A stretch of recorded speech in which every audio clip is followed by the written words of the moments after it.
আয়নাত আলিবুল ইলম।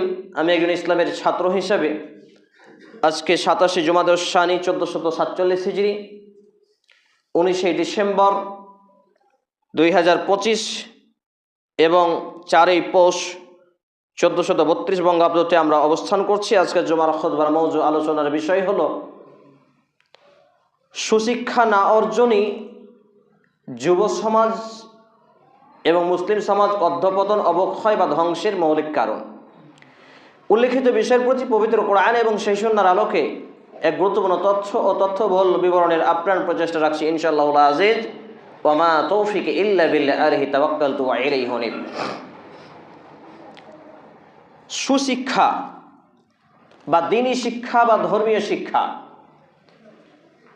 যার মধ্য দিয়ে পুরো ইসলামটা টিকে রয়েছে, যার মধ্য দিয়েই আমরা নিজেদেরকে মুসলমান পরিচয় দিতে পারি, যার মধ্য দিয়েই আজকে আমরা নিজেদেরকে মুসলিম পরিচয় দিয়ে এই মসজিদে জুমার দিনে জুমার খুতবায় আমাকে কিছু বলার এবং আপনাকে শ্রবণ করার আল্লাহ রাব্বুল আলামিন এক বিশেষ নিয়ামত দান করেছেন। আর যার দরুন ধরেই আমরা আজকে আব্দুল্লাহ, আব্দুল সত্তার, আব্দুল গাফফার, আব্দুল হালিম বিভিন্ন মুসলিম নামকরণে আমাদের নাম মুসলিম হয়েছে বা পরিচয় দিয়ে থাকি। আসলে একটা সময় ছিল যে সময়টাতে শিক্ষায় সু এবং শিক্ষায় কু বলে কোনো ব্যাপার ছিল না।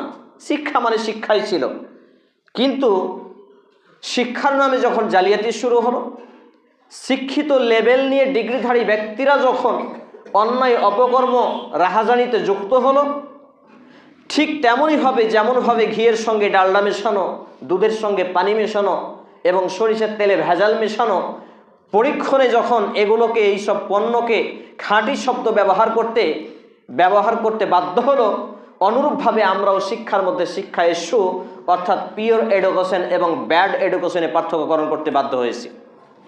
একটা সময় ছিল যে সময়টাতে মানুষ master, doctor, barrister, professor, engineer যে যাই ছিল, তার মধ্যে মানবিকতা ছিল, তার মধ্যে ধার্মিকতা ছিল, তার মধ্যে ন্যায় ইনসাফ ছিল।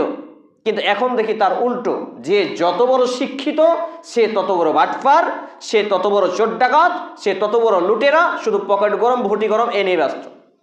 তাই আমরা এটাকে দুই ভাগে বিভক্ত করেছি। একটা হচ্ছে পিওর এডুকেশন অর্থাৎ সুশিক্ষা, একটা হচ্ছে ব্যাড এডুকেশন যেটা হচ্ছে কুশিক্ষা।